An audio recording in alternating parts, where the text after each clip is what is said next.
Hi, this is Melina from Instant Family of Six, and I am coming to you to tell you a little bit about how to become a foster parent. Now I'm just going to give you, like a basic run of what you need to do to become a foster parent. And if you have any questions, you can always comment down below, and we'd be happy to answer your questions. So the first thing you need to know about becoming a foster parent are the requirements. Sorry, that's my dog. So if you're interested in becoming a foster parent, you need to be financially stable in your life. So not depending on the state or the government for assistance. You need to show that you have a stable job and that you could financially take care of yourself, and if children come into your life, that you could take care of them as well without any extra assistance. Basically, what they're looking for with that is proof that you have a job. So they'll ask for W-2 forms or some sort of proof that you do have a job, and how much you make, and how often you work. If you are wanting to adopt, the age requirement for that is you have to be 18 or older. Now the reason why that is 18 is that sometimes older siblings want to adopt their younger siblings who are in care. But to foster parent, you need to be 21 or older. And that is both you and your partner need to be 21 and older, and then 18 and older. You'll need to get a physical and obtain a note from your physician stating that you are mentally and physically fit to become a parent. Be a U.S. citizen, and then the licensing agency will provide, they'll help you get a fingerprint clearance card and a background check, and then they'll help you participate in a home study, and they'll help you pass a home inspection, a state home inspection. So that's basically the requirements. But if you want to get started, so that's just like, if you want to know what are the requirements to become a foster parent, that's that. But how do you actually dive in and become a foster parent? I've been asked this so many times, so that's why I'm letting it out, letting you know. So the first thing I always say is that make sure you and your husband are on the same page, or you and your partner are on the same page. You do not want to go into this, and believe me, you do not want to go into this if one parent's more eager than the other. For that, and the reason for that is everyone, it's all hands on deck, okay? And you don't want to be told, like, this is your fault. Like, you are feeling overwhelmed, this is because of you. So make sure both parents are on the same page. Now, I also always say go to a foster care orientation, just because it's good to get all the information that you can before you make a decision, and you don't have to have a decision made before you go to a foster care orientation. So I always say go to one of those. Now, how do you find out about where those are?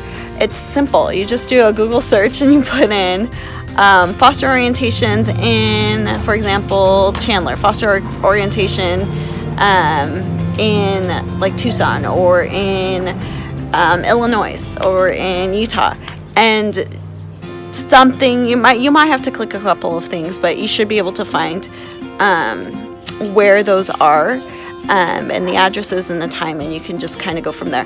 Now, my husband and I, we had circled several different dates. We even showed up to different orientations, and we would decide, no, we're not ready to go to one yet. And that's okay. You can circle dates, and if the dates go by, that's fine.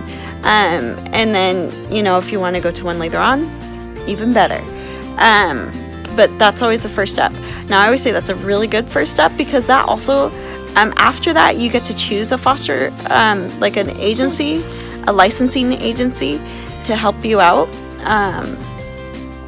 to get that license, that. Now, this is probably the most important step, is make sure that you choose, don't just pick one out of a hat. Call them or do your research, and pick one that aligns with what you want, and what your family wants. Now, that might include, so there's some foster care agencies that might say that you have to be, like, one of you or your spouse has to be home full time if you want an infant, but there are some other ones that just say, you know, at that's not the requirement. So different agencies have different requirements. So do your research to find one that aligns with what your family wants.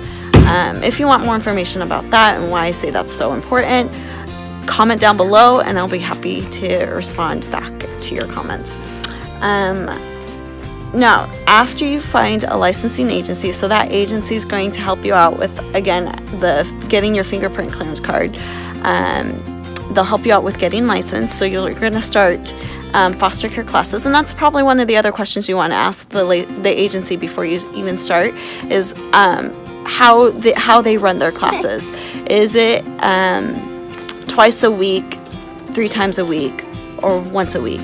And just dependent on how the agency runs, you might have an expedited course, which maybe that's something you and your husband wants, or it might be you know, like a 3-month process.